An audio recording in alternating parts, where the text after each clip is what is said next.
Hi viewers, இன்றைக்கான எபிசோடில் என்ன நடக்கலாம்னு சொல்லிட்டு பார்க்கலாம். வீடியோக்குள்ளே போகிறதுக்கு முன்னாடி நம்ம சேனலை லைக் அண்ட் சப்ஸ்கிரைப் பண்ணிவிட்டு கொஞ்சம் சப்போர்ட் பண்ணுங்கள். வாங்க இப்போ வீடியோக்குள்ளே போகலாம். எபிசோட் ரொம்பவே பரபரப்பாக போய்கிட்டு இருக்கு. நம்ம ரேவதி கார்த்திகிட்ட போய் எல்லா விஷயத்தையும் கேட்குறாங்க. எதுக்காக மாமா கல்யாணான விஷயத்தையும் மறைச்சிங்க அப்படிங்கிற மாதிரி கேட்க, அப்போ கார்த்தி நடந்த விஷயம் எல்லாத்தையுமே நம்ம ரேவதி கிட்ட சொல்கிறாங்க. ரேவதி, உனக்கு பழசெல்லாம் மறைஞ்சிருச்சு, அதெல்லாம் ஞாபகப்படுத்தினா உன்னோட உயிருக்கே ஆபத்தாக முடியும் அப்படின்னு சொல்லிட்டு உங்கள் சித்தி அந்த டாக்டரையே பொய் சொல்ல வச்சுருக்காங்க. இப்படி இருக்கும்போது நான் எப்படி உங்ககிட்ட உண்மையை சொல்ல முடியும் அப்படின்னு சொல்லிட்டு நம்ம கார்த்தி சொல்ல, அதுக்கு நம்ம ரேவதி சொல்கிறாங்க, சரி மாமா, நடந்தது நடந்துருச்சு, இதுக்கப்புறமும் நம்ம சும்மா இருக்கக்கூடாது, வாங்க இப்போமே எங்கள் அம்மா முன்னாடி தாலி என் கழுத்தில் கட்டுங்க அப்படிங்கிற மாதிரி சொல்ல, அதுக்கு நம்ம கார்த்தி சொல்கிறாங்க, இல்லை ரேவதி வேண்டாம், இப்போதைக்கு நம்ம கல்யாணம் ஆன விஷயமே உனக்கு தெரிஞ்சிருச்சுன்னு உங்கள் அம்மாவுக்கு தெரியவே கூடாது அப்படிங்கிற மாதிரி சொல்ல, இது கேட்ட ரேவதி சொல்கிறாங்க, எதுக்காக மாமா இனிமேட்டு நம்ம சும்மா இருக்கணும், என்ன தைரியம் இருந்தால் எனக்கு கல்யாணம் ஆன விஷயத்தையும் மறைச்சி எனக்கு இன்னொரு கல்யாணத்துக்கு ஏற்பாடு பண்ணுவாங்க, இவங்களாம் இன்னும் என்னென்னலாம் பண்ணுவாங்களோ எனக்கு தெரியலப்பா,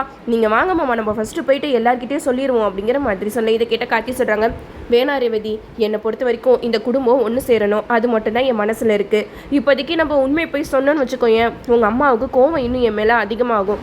இந்த ரெண்டு குடும்பமும் சேரணும்னு சொல்லிட்டு நான் எவ்வளவோ போராடிட்டு இருக்கேன், ஆனால் வீட்டில இருந்து நீயும் எனக்கு ஹெல்ப் பண்ணணும் அப்படிங்கிற மாதிரி ரேவதி கிட்ட சொல்ல, அதுக்கு ரேவதி சொல்கிறாங்க, சரி மாமா, இந்த குடும்பம் ஒன்று சேர்றதுக்கு நான் என்ன பண்ணணும் அப்படிங்கிற மாதிரி கேட்க, அதுக்கு கார்த்தி சொல்கிறாங்க, நமக்கு கல்யாணமான விஷயம் உனக்கு தெரிஞ்சதையே நீ உன் அம்மா கிட்ட மறைச்சிடணும் அப்படிங்கிற மாதிரி சொல்ல, அதுக்கு ரேவதி சொல்கிறாங்க, இப்போ அம்மா கிட்ட உண்மையை சொல்லாமல் இருந்தால் கண்டிப்பாக எனக்கு அடுத்த மாப்பிள்ளை பார்க்காம இருப்பாங்களா, நீங்களே சொல்லுங்க மாமா அப்படிங்கிற மாதிரி கேட்க, அதுக்கு கார்த்தி சொல்கிறாங்க, இல்லை ரேவதி, நீ போயிட்டு நான் சொல்கிற மாதிரி உங்கள் அம்மா கிட்ட போய் சொல்லு, எனக்கு கார்த்தி மாமாவை தான் பிடிச்சிருக்கு, நான் கார்த்தி மாமாவை தான் கல்யாணம் பண்ணிப்பேன்னு சொல்லிட்டு நீ ஒத்த காலில் நிற்கணும் அப்படிங்கிற மாதிரி சொல்ல, இது கேட்டு ரேவதி சொல்கிறாங்க, சரி மாமா, நான் அப்படி சொல்கிறனால என்ன யூஸ் இருக்கா அப்படிங்கிற மாதிரி கேட்க, அதுக்கு நம்ம கார்த்தி சொல்கிறாங்க, என்னதான் இருந்தாலும் உங்கள் அம்மா கண்டிப்பாக இந்த கல்யாணத்துக்கு ஒத்துக்கவே மாட்டாங்க, ஆனால் நீ அடம் பிடிக்கிறத பார்த்தா உன்னைய சமாளிக்க முடியாது அப்படின்னு சொல்லிட்டு என்கிட்ட டீல் பேச வருவாங்க, அப்போ அவங்க என்கிட்ட டீல் பேசும்போது மாமா தான் இந்த கோயிலோட கும்பாபிஷேகத்தை நடத்த முடிக்கணும் அப்படின்னு சொல்லிட்டு நான் அவங்கக்கிட்ட சொல்லுவேன், அதுக்கு அவங்களும் சரி, நான் கண்டிப்பாக அந்த பூஜையில் மாமாவை கலந்துக்க சொல்கிறேன், ஆனால் அதுக்காக நீ எனக்கு ஒரு கைமாறு செய்யணும், ரேவதி கிட்ட உன்னைய நான் விரும்பலை, உன்னைய கல்யாணம் பண்ணிக்கணும்னு நான் நினைக்கல அப்படின்னு சொல்லிட்டு நீ சொல்லிட்டேன்னா போதும், நான் மாமாவை இந்த கோயில் கும்பாபிஷேகம் நடத்துறதுக்கு அனுப்பி வைப்பேன் அப்படின்னு சொல்லிட்டு உங்கள் அம்மா என்கிட்ட டீல் பேசுவாங்க, அப்போ பார்த்துக்கலாம் அப்படிங்கிற மாதிரி சொல்ல, இது கேட்டு ரேவதி சொல்கிறாங்க, மாமா சூப்பராக நீங்கள் ஐடியா போட்டிருக்கீங்க, நீங்கள் சொல்கிறது கரெக்டு தான், நான் போயிட்டு வீட்டில் யார்கிட்டையும் உண்மை தெரிஞ்ச மாதிரியே காட்டிக்க மாட்டேன், அதுக்கு பதிலாக நான் உங்களை தான் கல்யாணம் பண்ணிப்பேன், எனக்கு அவரை தான் பிடிச்சிருக்கு அப்படின்னு சொல்லிட்டு ஒத்த காலில் நிற்கும் போதே எங்கள் அம்மாவே உங்களை தேடி வருவாங்க பாருங்களேன் அப்படின்னு சொல்லிட்டு நம்ம ரேவதி கார்த்திகிட்ட சொல்கிறாங்க. அப்போ கார்த்தி சொல்கிறாங்க, ரேவதி எல்லாம் கொஞ்ச நாளைக்கு தான், நம்ம இந்த விஷயத்தை யாருக்குமே தெரியாத மாதிரியே காட்டிப்போம், அது மட்டும் இல்லாமல் உன்னோட உதவி எனக்கு ரொம்பவே தேவை அப்படிங்கிற மாதிரி சொல்ல, அதுக்கு ரேவதி சொல்கிறாங்க, கண்டிப்பாக மாமா, இந்த குடும்பம் ஒன்று சேர்றதுக்காக நான் என்ன வேணாலும் செய்வேன் அப்படின்னு சொல்லிட்டு நம்ம ரேவதி கார்த்திகிட்ட சொல்ல, அப்போது நம்ம ரேவதி சொல்கிறாங்க, நான் எவ்வளோ சந்தோஷமாக இருக்கேன் தெரியுமா, என்னோட ஹஸ்பண்ட் யாருன்னு சொல்லிட்டு நான் தேடி அலைஞ்சிட்டு இருந்தேன், ஆனால் நீங்கள் தான் என்னோட ஹஸ்பண்டாக இருப்பீங்க நான் கொஞ்சம் கூட நினச்சி கூட பார்க்கல அப்படின்னு சொல்லிட்டு நம்ம ரேவதி ரொம்ப சந்தோஷமாக கார்த்திகிட்ட பேசிக்கிட்டு இருக்க, அப்போ கார்த்தி சொல்கிறாங்க, இதே நம்பிக்கையோட இரு ரேவதி, கண்டிப்பாக உங்கள் அம்மாவோட மனசு மாதிரி நம்ம ரெண்டு பேரையும் அவங்களே சேர்த்து வச்சுருவாங்க அப்படிங்கிற மாதிரி கார்த்தி சொல்கிறாங்க. கார்த்தி சொன்னதை கேட்டுட்டு நம்ம ரேவதியும் வீட்டுக்கு போகிறாங்க. வீட்டுக்கு போய் சாம்புச்சேரி கிட்ட சொல்கிறாங்க, அம்மா உங்ககிட்ட நான் ஒரு விஷயம் சொல்லணும் அப்படிங்கிற மாதிரி சொல்ல, அப்போது சந்திரா கேட்குறாங்க, என்ன திவ வீராப்பா ஏதோ சொல்லணும் அப்படின்னு கேட்குறா, ஒரு வேளை இவளுக்கு எல்லாம் உண்மையும் தெரிஞ்சிருச்சா அப்படின்னு சொல்லிட்டு சந்திரா ஒரு பக்கம் பயத்தில் ஓடி வராங்க. அப்போது சாம்புச்சேரி கிட்ட சொல்கிறாங்க, என்னக்கா திடுப்புன்னு ஓடி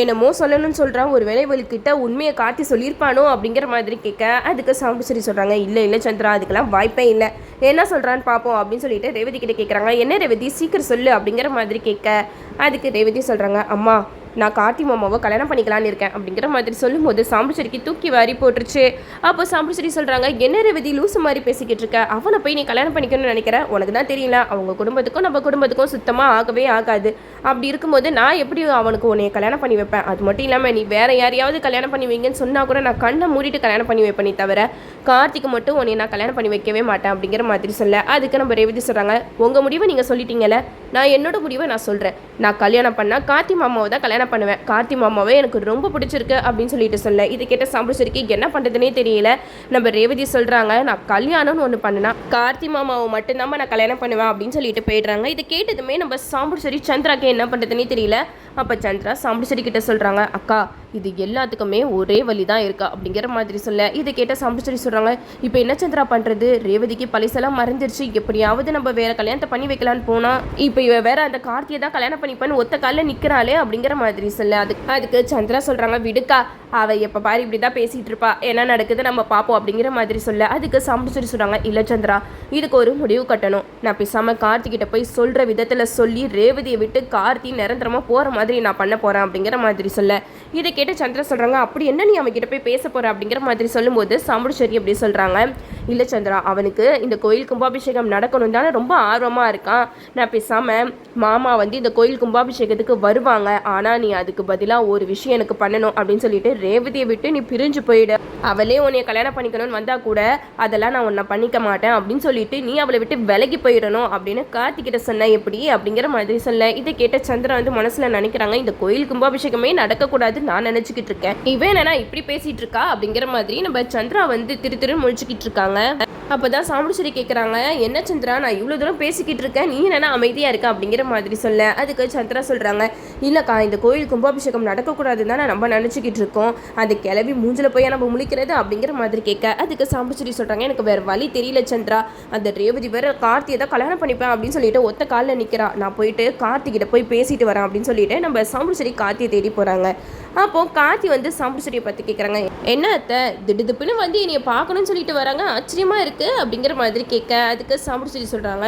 நீ நினச்சதை சாதிச்சிட்டல அப்படிங்கிற மாதிரி சொன்ன அது கேட்ட கார்த்தி சொல்கிறாங்க, நான் அப்படி என்ன பண்ணேன் அப்படிங்கிற மாதிரி கேட்கும்போது சாம்பிச்சரி சொல்கிறாங்க, ரேவதி மனசை நீ கலைச்சிட்டல அப்படின்னு சொல்லிட்டு கோவமாக பேசுகிறாங்க. அப்போது நம்ம கார்த்தி சொல்கிறாங்க, எங்க பாருங்க நான் ஒன்றும் ரேவதி மனசை கலைக்கலாம் இல்லை அப்படிங்கிற மாதிரி சொல்ல அதுக்கு சாம்பிச்சரி சொல்கிறாங்க, பின்ன அவள் எப்படி என்கிட்ட வந்து இப்படி கேட்கலாம், உன்னையை தான் கல்யாணம் பண்ணிப்பேன், உன்னையை தான் அவள் விரும்புகிறேன்னு சொல்லிட்டு ஒத்த காலில் நிற்கிறா அப்படிங்கிற மாதிரி நம்ம சாம்பிச்சரி சொல்ல அதுக்கு நம்ம கார்த்திக்கு வந்து சிரிப்பு வருது, சொல்ல சொன்னதே நான் தானே அப்படிங்கிற மாதிரி நம்ம கார்த்தி மனசில் நினச்சிக்கிட்டு சாம்பிச்சரி கிட்ட பேசுகிறாங்க. அதுக்கு நான் என்ன பண்ண முடியும், நல்ல விஷயம் தானே, என்னை கல்யாணம் பண்ணிக்கணும்னு ஆசைப்படுறதுல எந்த ஒரு தப்புமே இல்லையே அப்படிங்கிற மாதிரி சொல்ல அதுக்கு நம்ம சாம்பிச்சரி சொல்கிறாங்க, இங்கே பாரு உன்கிட்ட இருந்து அவளை நான் பிரிக்கணும் தான் நான் இவ்வளோலாம் பண்ணிக்கிட்டு இருக்கேன், நீ என்னன்னா திரும்ப ரேவதி பக்கத்துலேயே வந்துக்கிட்டு இருக்கா அப்படிங்கிற மாதிரி கேட்க அதுக்கு கார்த்தி சொல்கிறாங்க, இங்கே பாருங்கத்த என்ன தான் இருந்தாலும் எனக்கும் அவளுக்கு கல்யாணம் ஆன விஷயத்த நீங்கள் மறைச்சிங்க, அதையும் மீறி ரேவதி இப்படி என்னை விரும்புகிறேன்னு சொல்லியிருக்கானா அது அவளோட விருப்பம் தானே அப்படிங்கிற மாதிரி சொல்ல இதை கேட்ட சாம்பிச்சரி சொல்கிறாங்க,